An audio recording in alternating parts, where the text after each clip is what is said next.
오늘 선포하실 하나님의 말씀은 마태복음 21장 7절에서 9절 말씀과 마태복음 27장 20절에서 23절 말씀입니다.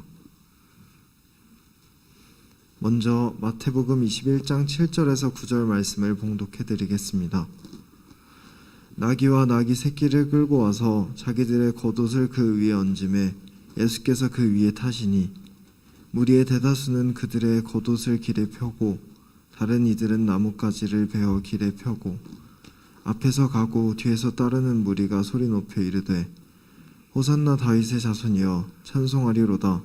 주의 이름으로 오시는 이여 가장 높은 곳에서 호산나 하더라. 아멘. 마태복음 27장 20절에서 23절 말씀입니다.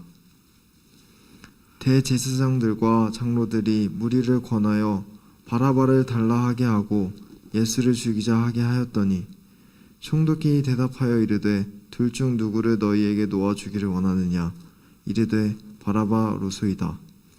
빌라도가 이르되 그러면 그리스도라 하는 예수를 내가 어떻게 하랴?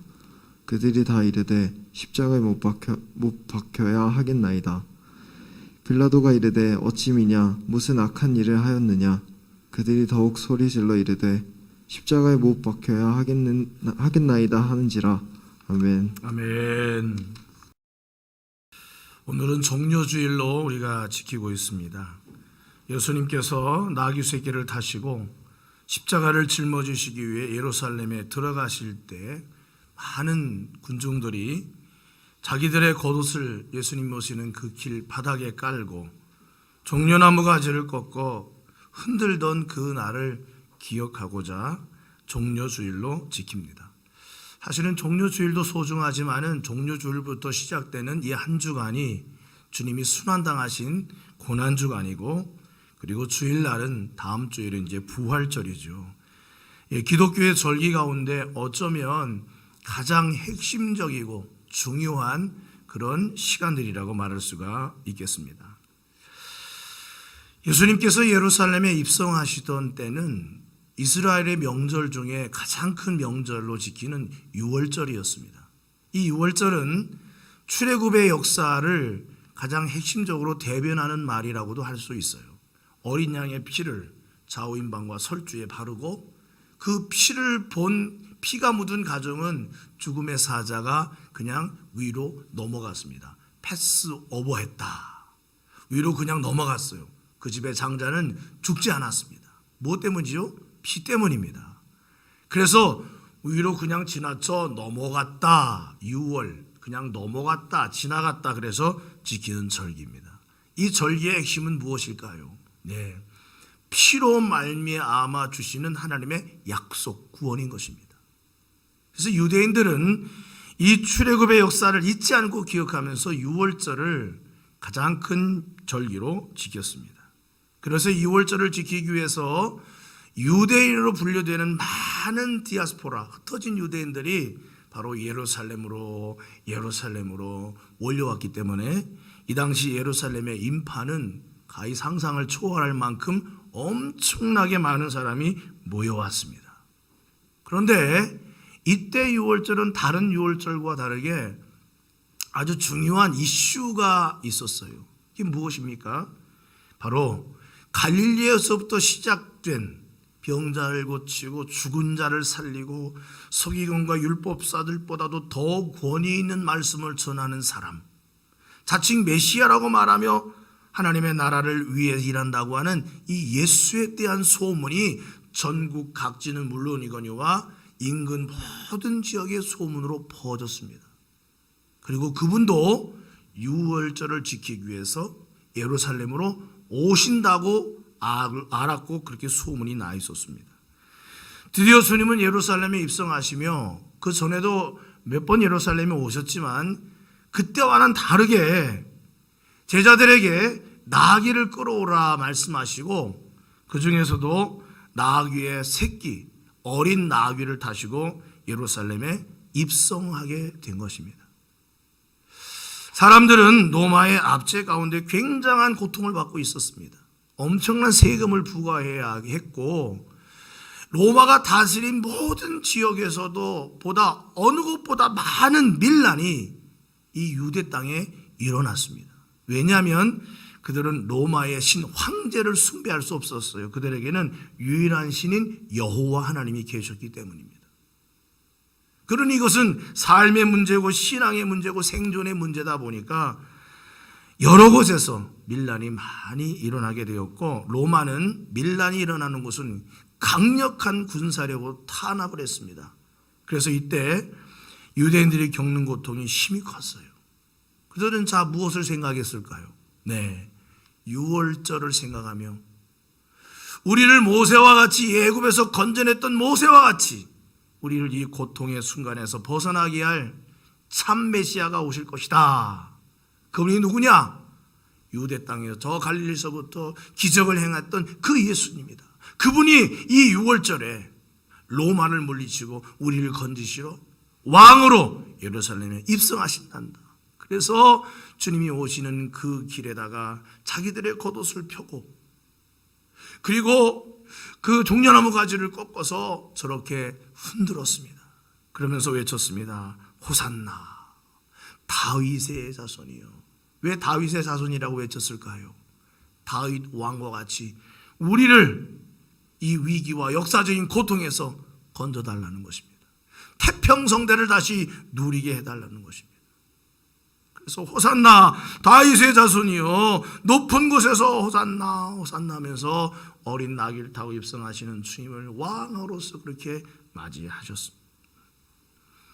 근데 여러분, 원래 이 백성들이 겉옷을 까는 자리에는 빨간 양탄자가 깔려 있어야 하고, 백성들이 흔드는 종려나무 가지는 작은 종려나무 가지가 아니라 엄청나게 큰 종려나무 가지로 왕이 개선한다든지 행차할 때 그 왕을 기쁘게 하기 위하여 막 꽃잎도 날리고 이런 엄청난 환영 행사가 이루어져야 할 그곳에 또 왕이 타는 말은 에쿠스라 그래서 승전한 개선 장군이 타는, 왕이 타는 말은 엄청나게 좋은 종마인 것입니다.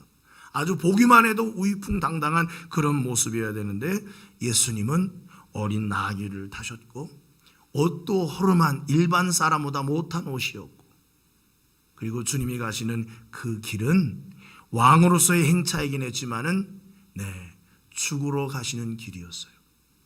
그러나 이때 호산나라고 외친 많은 사람들은 주님의 그러한 의도와 뜻을 전혀 모른 채 자기들을 이 로마의 속박으로부터 벗어나게 해줄 것을 기대하고 또 기대했다는 사실인 것입니다. 자, 그렇다면은 예수님은 왜 예루살렘에 이렇게 나귀를 타고 입성을 하신 것일까요? 주님이 지금 예루살렘으로 가시는 그 길은 이제 주님의 생애 가운데는 마지막 길인 것입니다. 마지막 여정. 이제 예루살렘에 들어가면 못 나오는 거예요. 왜? 그곳에서 죽으셔야만 했기 때문입니다. 왜 예수님은 죽을 줄 아는 그 예루살렘으로 왜 굳이 들어가시려고 하셨을까? 그리고 예수님이 예루살렘에 들어가서 가장 먼저 하신 일을 보면은 주님이 예루살렘에 왜 오셨는지를 단적으로 우리에게 보여주는 일이 됩니다. 주님이 예루살렘에 가셔서 가장 먼저 가신 곳이 어디예요? 바로 하나님의 성전입니다. 성전에 가셔서 그곳에 모든 환경과 지금 행해지는 일들을 친히 보셨어요. 여러분, 6월절이면은 백성들이 사방에서 모여와서 무엇을 하러 예루살렘에 오겠습니까? 성전에 가서 짐승을 제물로 바치고 제사를 드리는 것입니다. 그러니 한두 사람이 아니니 성인 남자만 가서 짐승을 하나님께 예물로 제물을 바쳐 피 흘려 제사를 드린다고 할 때 예루살렘 성전에서 이루어지는 역사는 사실 피의 제사예요. 그와 더불어서 성전 뜰에는 대제사장과 장로들의 허락하에 사방에서 몰려온 짐승을 파는 장사치들이 있었습니다. 그 짐승은 어디에 있었을까요? 다 성전 뜰 안으로 가지고 들어오는 것입니다. 성전 밖에서부터 아주 장을 치고 있는 것입니다. 그 다음에 이때는 여러 나라의 화폐가 통용이 되었기 때문에 성전 안에서는 세켈이라고 하는 이 히브리 화폐만 통용을 할 수가 있어요. 그래서 로마의 화폐, 아람의 화폐를 가지고 있으면 다 여기 와서 환전을 해야 합니다. 근데 환전을 할 때도 그냥 내가 돈을 바꾸는 게 아니에요. 환전을 할 때는 항상 여기에 따르는 추가 비용이 생기게 마련인데, 환전을 하느라 흥정하는 사람들의 소리, 그리고 이 환전된 돈을 가지고 와서 짐승을 고르면서 어떤 것을 하나님께 제물로 바쳐야 할 때에 이건 좀 흠이 있다 아니다 흥정하는 소리, 더군다나 거기엔 짐승이 꽉 차 있으니까 짐승이 울으면서 소리 내는 소리들.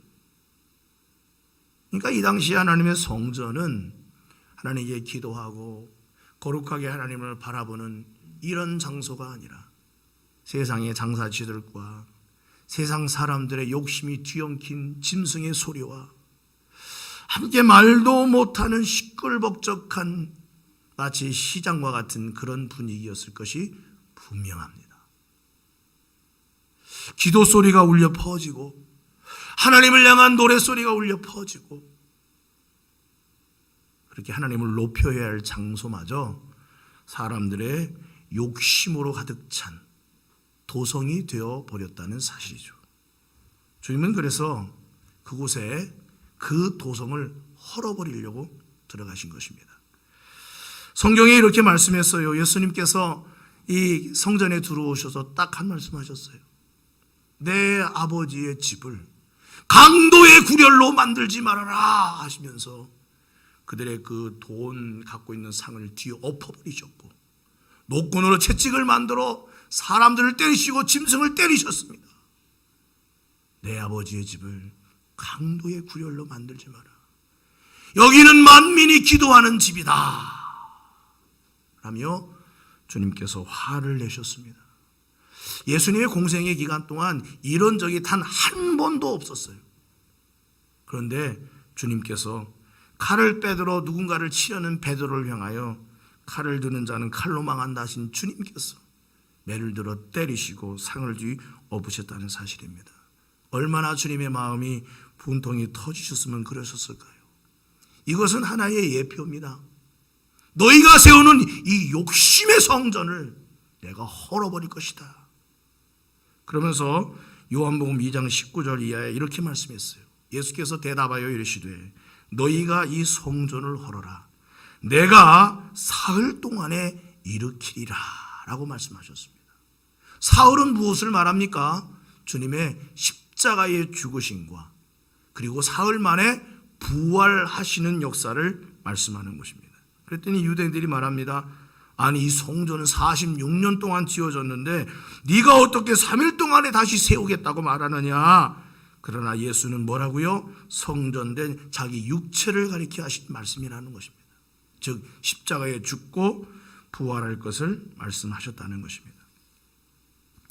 주님이 예루살렘에 입성하신 것은 바로 그겁니다. 죄악의 도성을 헐어버리고자 가신 것입니다. 어떻게 헐어버리십니까? 무력으로, 힘으로, 돈으로, 권력으로? 아니에요. 자기 몸을 찢어 희생하심으로 말미암아 사람들 마음과 이 죄악의 도성 속에 쌓여진 그 죄의 성을 무너뜨리고자 하셨다는 사실인 것입니다. 이제 우리도 내 안에 나를 위해 쌓아놓은 성이 있어요. 내 안에. 연약하고 아파하는 이웃, 나를 구원해 주신 하나님을 향하여 열지 못하고 아직도 내 안에서 나 스스로 높아지고 내가 주인 되어 살아가는 아직도 부서지지 않은 내 안의 성이 사람에게는 다 있습니다. 마치 누군가가 이것을 부서뜨리려고 한다면 목숨 걸고 미워하고 질투하고 시기하는 것입니다. 그래서 사람들은 이 특별히 유대 성전에서 그 주인 노릇을 했던 바리새인들, 서기관들, 대제사장들, 장로들은 바로 그 주인 행사하는 것을 놓고 싶지 않아 예수님을 십자가에 죽게 했다는 사실입니다. 여러분, 사람은 고립되어 살아가는 사람은 융화를 잘하는 사람보다 병에 걸릴 확률이 4.2배나 높다고 합니다. 근데 여러분, 역사적으로 보면 이 사람이 이 세상에 존재하면서 가장 먼저 생긴 기술이 바로 성을 축조하는 기술이에요. 대표적으로 아담의 아들이었던 가인이 자기 동생 아벨을 쳐 죽이고, 그리고 에덴 동쪽 노 땅으로 이주하여 살게 되었을 때 그가 첫 아들을 낳은 후 성을 쌓았다고 성경에 말씀하고 있습니다. 그가 쌓은 성 이름을 에녹성이라고 했어요. 왜? 자기 첫 아들의 이름이 에녹이기 때문입니다. 왜 가인은 첫 아들을 낳고 성을 쌓는 일을 했을까요?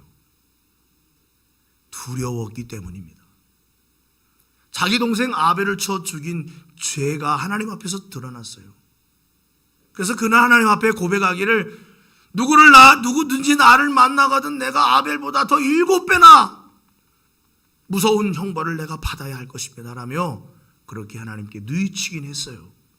그러나 하나님께서 가인을 죽이는 자는 내가 벌을 7배나 더할 것이라며 이 가인을 용서해 주시고 긍휼을 베풀어 주셨습니다.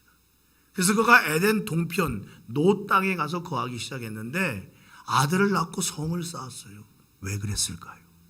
네, 이 사람 안에 있는 이 죄라고 하는 것은 사람에게 두려움을 가져다 줘요.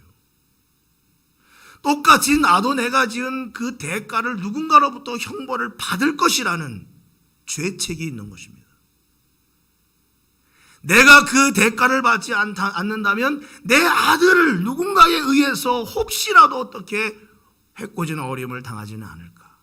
이 두려움이 아들을 낳고 보니 생기는 것입니다. 그래서 성을 쌓은 것입니다. 나와 내 가족과 내 모든 것을 보호해 줄 성을 쌓았어요. 성을 쌓는다는 얘기는 역설적으로 말해 나를 보호해 줄 수 있을지는 몰라도 외부 세력과는 단절하겠다는 뜻이기도 한 것입니다. 또한 내 성 안에 있는 것이 무엇이 부족하다 그럴 때에 다른 성을 공격하여 빼앗고 이제 갈취하는 일들도 서슴없이 하는 것입니다. 왜 그렇죠? 내 성을 위해서 하는 것입니다. 그래서 생겨난 것이 전쟁이죠.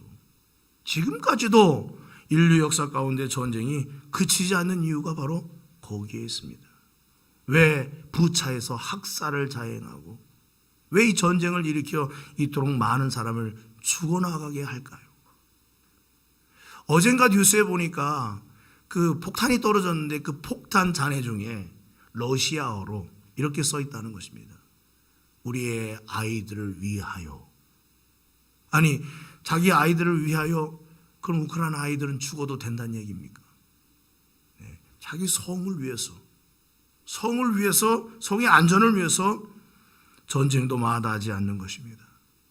주님은 그 성을 헐어버리고자 오신 거예요. 그 성이 헐려야 하나님 앞에서 나의 본 모습을 깨닫게 되는 것입니다. 이스라엘 백성들은, 유대인들은 예수님이 들어오시는 것을 보고 호산나 하면서 환영했습니다. 주님은 그 환영하는 백성들의 마음을 다 아셨지만 기쁨으로 예루살렘에 입성하셨습니다. 사실 이 장면을 보면 사실 동상이몽이에요. 똑같은 현상이지만은 서로 다른 꿈을 꾸었습니다. 유대인들은 로마의 속국과 압제로부터 벗어나는 것이고, 예수님께서 하시고자 하시는 일은 죄의 성을 무너뜨리는 것이고, 이스라엘 백성들이 요구하는 것은 지금 당장 이 현실 속에서 벗어나는 것이고, 주님이 주시고자 하시는 것은 본질적이고 근본적인 문제를 해결하시고자 하시는 거였어요. 그래서 이 백성들은 예수님을 메시아로 환영했습니다. 왜냐하면 그분은 지금 갈릴리에서부터 유대 땅까지 병자를 고치고 죽은 자를 살리고 복음을 전하고 하나님 나라를 전하는 그 메시지가 예전에 말씀을 가르쳤던 다른 서기관들과 전혀 다른 메시지였기 때문에 그 권위가 대단했습니다. 그런데 채 일주일도 되지 않아서 오늘 우리가 읽은 말씀 중에 27장에 가보면 내가 예수를 놓아주랴 바라바를 놓아주랴 라고 말하는 빌라도의 그 재판 앞에 유대인들은 바라바를 놓아달라고 외치고 있습니다. 아니 며칠 전에 호산나 하며 주님을 환영하던 그 모습은 다 어디로 간 것입니까? 그러면 이 예수를 어떻게 하랴? 십자가에 못 박게 하소서. 빌라도가 말했어요. 아니 무슨 죄를 지었길래 십자가에 못 박아야 되느냐? 무조건 못 박으소서, 못 박으소서 외쳤습니다. 여러분, 우리나라에도 특별 사면제도라는 게 있어요. 그래서 명절 때나 뭐 대통령이 취임한다든지 나라의 어떤 경사가 생기면은 이 감옥에 있는 사람 중에 모범수 내지는 경제사범이지만은 나라를 위하여 또 어떤 기업을 위하여 꼭 필요하다 싶을 때는 특별 사면을 대통령의 명으로 이제 하게 되죠. 이 유대 땅에도 이런 사면이 있었습니다. 특별히 유대 땅에는 명절 때 이런 사면이 이루어졌어요. 그래서 유대 총독 빌라도는 이 제도를 이용해서 예수님을 사면하고 싶었습니다. 왜냐하면 빌라도 자신이 예수님을 신문해 본 결과, 여러 사람의 증언을 들어본 결과 이것은 유대 땅 나라 백성들의 종교적인 문제지 이 예수가 뭔가 정말 죽일 일을, 사형을 받을 만한 일을, 뭔가 형을 받은 일을 한 일이 없어요. 잘못이 없었다는 이야기입니다. 그래서 이참에 사면제도를 통해 예수하고 바라바를 놓으면 당연히 예수를 놓아달라고 이 백성들이 이야기를 하겠구나. 왜냐하면 바라바는 강도였으며 살인자였기 때문에 이미 십자가형 언도를 받으나 다름이 없는 그런 인물이었기 때문에 그렇습니다. 그런데 의외로 백성들은 바라바를 외쳤습니다. 성경에 보면 마태복음 27장 20절에 이 바라바라고 하는 인물이 원래는 그냥 강도고 살인자입니다. 그런데 어느 순간 이 사람이 독립투사로 변경이 되었어요. 그러니까 이스라엘 백성들이 지금 가장 원하는 사람, 그리고 영시하는 사람은 누구겠어요? 나라와 민족의 해방을 위하여 목숨을 불사하는 그런 사람인 것입니다. 그래서 자기들도 메시아로 오시는 그분이 우리에게 그런 분으로 세워지기를 바랬어요.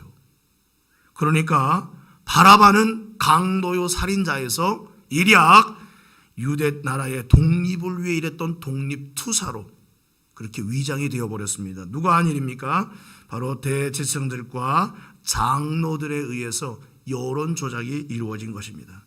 그래서 백성들은 대제사장들과 장로들에 의해 선동이 되어 호산나를 외치던 입술이 바라바로 바뀌게 된 것입니다.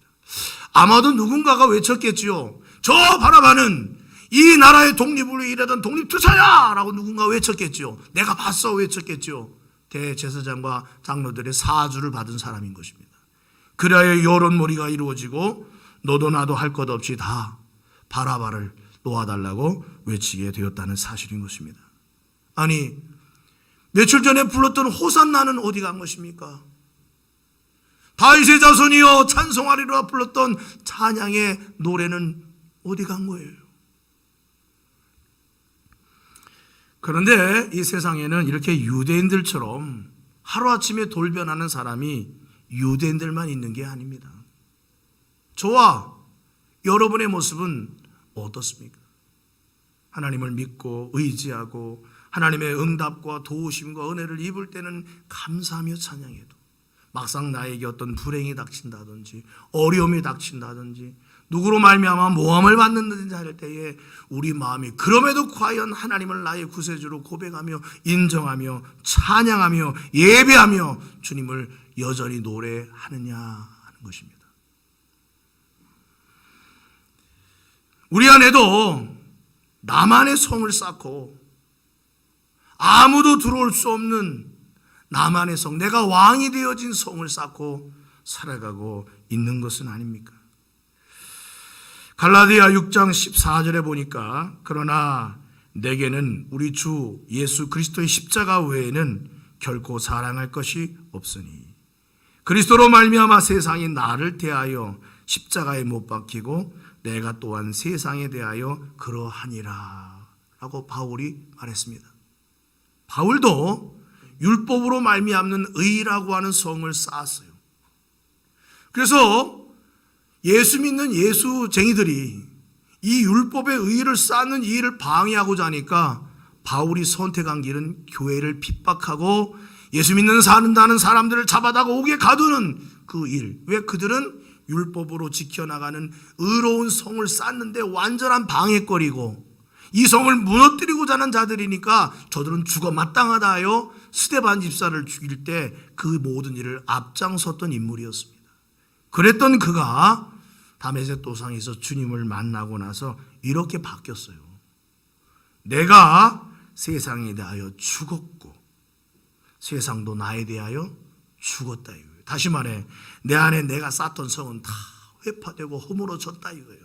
이제부터는 예수님과 함께하는 거룩한 도성이 내 안에 있다. 그래서 자기의 자랑은 십자가밖에 없다라고 바울은 고백하게 된 것입니다. 사랑하는 성도 여러분, 우리도 오늘 우리가 부르는 이 호산나 주님을 높이는 찬양이 내일도 모레도 앞으로도 주님 나라 갈 때까지 변함이 없는 호산나가 될 수 있기를 주님의 이름으로 간절히 축원합니다. 그러기 위해서는 십자가를 붙들고 바울처럼 살아야 합니다. 내 안의 죄로 인해 멸망하게 될 운명이라고 하는 이 영적인 현실을 깨닫고 저 주님이 지신 십자가에서 내가 죽었다. 내 죄 때문에 주님이 지신 저 십자가에서 주님이 죽으셨고 실상은 내가 저 십자가에서 죽어 마땅한 존재인데 주님이 나를 위해서 죽으셨다는 이 사실을 날마다 인식하고 깨닫으며 살아야 한다는 것입니다. 그래서 바울은 나는 날마다 죽노라 라고 고백을 했습니다. 사랑하는 성도 여러분, 오늘 저와 여러분 안에 과연 나를 위해 쌓아놓은 우리 마음의 성은 무엇입니까? 내가 왕으로 좌정하고 있는 내 안의 성은 아닙니까? 끝없는 욕심으로 채워지는 내 마음의 성, 죄악의 도성입니다.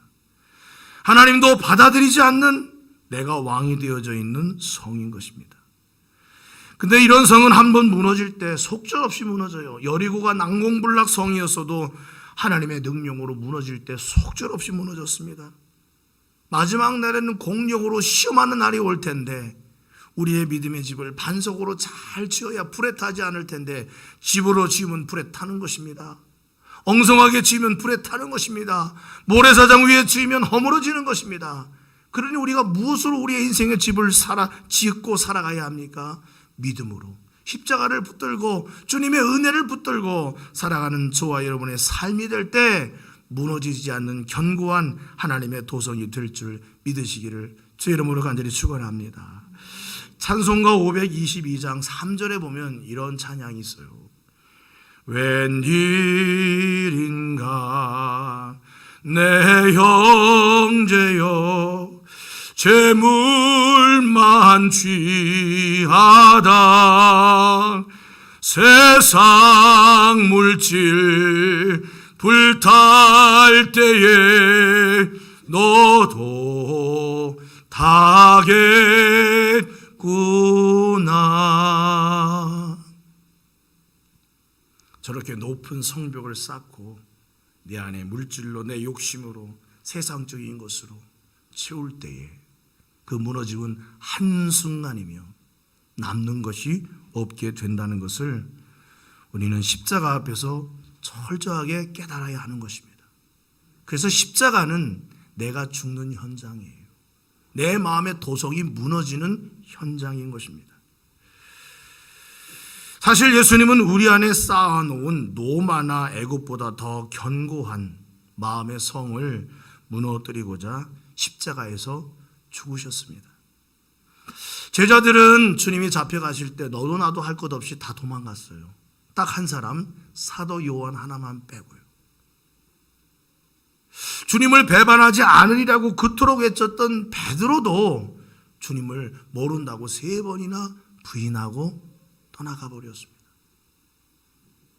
그들이 무슨 십자가의 은혜를 알 것이며 주님이 예루살렘에 들어가신 이유와 목적을 어찌 알겠습니까?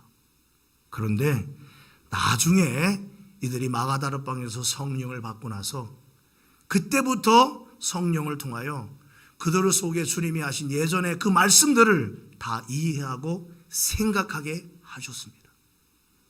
그러자 그들은 마치 주님의 십자가에 자신들이 이미 못 박힌 것처럼 옛날의 모습을 다 버리고 주님의 복음을 위하여 평생을 바쳐 목숨을 바쳐 헌신하는 사람이 되었습니다. 성경에 나오지 않지만은 기록에 보면은 이 베드로는 십자가를 거꾸로 지고 로마에서 순교했다고 합니다. 작은 여자아이 앞에서도 주님을 모른다고 부인하던 베드로가 어떻게 이렇게 변할 수가 있었을까요? 베드로가 그런 지혜가 있고 능력이 있었습니까? 그렇지 않아요. 십자가 앞에 서보니까 자기 자신의 모습을 보게 되었다 하는 것입니다. 이 땅의 교회들이 위기를 맞이하고 있는 것은 불변의 십자가 없이 호산나만을 외치고 있기 때문에 그렇습니다. 종교개혁을 일으켰던 마틴 루터는 중세 로마 카톨릭의 반기를 들고 성경의 진리를 외쳤습니다. 그래서 이 로마 카톨릭이 결국 이 마틴 루터를 이제 로마 카톨릭의 사제의 자리에서 쫓아냈어요. 축출을 한 것입니다. 근데 그냥 종교 집단에서 벗어나는 것이 아니라 당시 중세 로마 이 사회는 종교 카톨릭이 지배하는 세상이었어요. 그러다 보니까 종교권 밖으로 나간다는 것은 무엇을 의미하느냐? 그 사람에 대한 생활 보장이 안 되고 생존 보장이 안 된다는 것입니다. 누가 그 사람을 죽여도 살인죄 적용을 받지 않는 것입니다. 왠 줄 아세요? 로마 카톨릭으로부터 축출된 사람은 이교도이기 때문입니다. 그런데도 마틴 루터는 성경을 붙들고 잘못된 구원관 교리를 가르치는 로마 카톨릭을 향하여 반박문을 내면서 싸웠습니다. 그것이 종교개혁의 시작이 된 거예요. 종교개혁을 하려고 한 게 아니라 성경으로 돌아가자고 외쳤는데 그것이 종교개혁의 이제 불씨가 되었다는 것입니다. 근데 이 마틴 루터가 종교개혁을 일으키면서 가장 강조한 신학이 하나 있는데 그게 바로 십자가 신학입니다.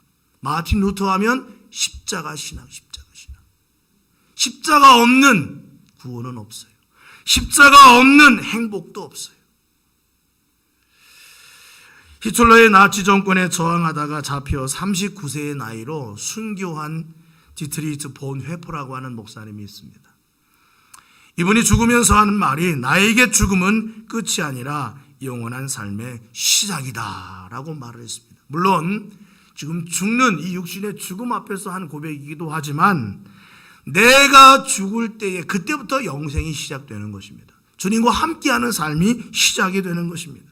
사랑하는 성도 여러분, 오늘날 우리는 우리의 요구와 필요를 채워주는 하나님을 구하고 있지는 않습니까? 이것은 값싼 은혜인 것입니다. 내 원하는 것을 들어주소서. 회개를 요구하지 않는 죄사함, 하나님께 눈물로 간절함으로 애통하며 회개하지 않은 채 죄가 사해진다고 생각하는 것 또한 값싼 은혜인 것입니다. 말씀을 따르지 않으면서 세례를 받았으니 구원을 받았다고 생각하는 것 또한 값싼 은혜인 것입니다. 예수님에 대한 사랑 없이 성찬에 참여하는 것 또한 값싼 은혜입니다. 십자가 없는 은혜이며 주님을 따르는 제자됨이 없는 은혜가 바로 값싼 은혜예요. 주님은 우리에게 그런 은혜를 주신 적이 없습니다. 주님이 주시는 은혜는 목숨을 다하여 우리를 구원하시기 위해 주시는 너무나도 소중한 은혜입니다. 그래서 우리는 은혜를 함부로 받으면 안 돼요. 하나님께 주신 그 은혜를 받았다고 한다면 그 은혜 가운데 서기 위하여 우리는 날마다 거룩한 몸부림으로 주님과 동행하는 삶을 기뻐하며 사는 백성이 되어야 할 줄로 믿습니다. 사랑하는 성도 여러분, 주님이 왜 죽으셨습니까? 우리에게 복을 주시기 위해서 죽으셨습니까? 복을 받기 전에 내 안에 쌓아놓은 성이 무너지지 않는다면 그때 받는 복은 나에게 구원과 아무런 상관이 없는 것입니다. 내 안에 쌓아진 이 성, 내 욕심으로 채워지는 성, 십자가 앞에서도 목이 곧은 백성처럼 회개할 줄 모르는 이 내 마음속에 가득한 죄의 도성을 그리스도의 십자가를 바라보며 무너지는 역사를 우리가 경험해야 할 줄로 믿습니다. 그래야만 오늘의 호산나가 내일의 호산나가 될 수가 있어요. 내일의 호산나가 지속될 수 있는 호산나가 될 수 있는 것입니다. 죄악의 두려움으로 자기 자신들을 위하여 도성을 쌓았던 가인의 모습을 본받지 말고 주님과 함께 십자가에 못 박힌 자로서 나를 구원하신 주님과 임마누엘을 하며 살아가는 저와 여러분의 삶이 되기를 간절히 소망합니다. 그럴 때에 호산나는 돌변하는 유대인들과 다르게 변함없는 우리의 노래가 되어 주님 나라 가는 그날까지 주님과 동행하는 기쁨으로 승리하게 될 줄로 믿습니다. 기도하겠습니다. 살아계신 주님, 한량없는 주의 은혜를 감사합니다. 내 안에 있는 두려움과 염려와 걱정이 나의 도성을 쌓는 재료가 되어 오늘도 주님을 모시고 살아가야 할 우리의 마음이 다른 것으로 채워져 있지는 않습니까? 다시 십자가 앞에 서기를 원하고 진실한 마음으로 주님의 은혜와 사랑을 마음속에 간직하기를 원합니다. 내 안에 쌓아진 도성이 무너지고 하나님의 거룩한 도성이 입혀지도록 역사하여 주시옵소서. 그래야 날마다 하나님의 은혜의 노래, 신령한 호산나의 노래를 주님 앞에 부르며 주님을 기쁨의 왕으로 모셔드리는 우리 모든 성도들의 삶이 되도록 축복하여 주시옵소서. 예수님의 이름으로 간절히 기도드리옵나이다. 아멘. 이제는 우리 주 예수 그리스도의 은혜와 하나님 아버지의 크고 넓으신 사랑하심과 성령님의 역사하시며 인도하시는 귀한 은총이 오늘도 호산나 찬송이 우리의 평생의 찬송이 되기를 소망하며 돌아가는 사랑하는 모든 성도들 각 심령위에와 저들이 살아가는 인생의 발걸음 속에 사랑하는 가정과 일터 가운데 그리고 나라와 민족 세계 열방 가운데 이제로부터 영원토록 함께하여 주시기를 간절히 축원하옵나이다. 아멘.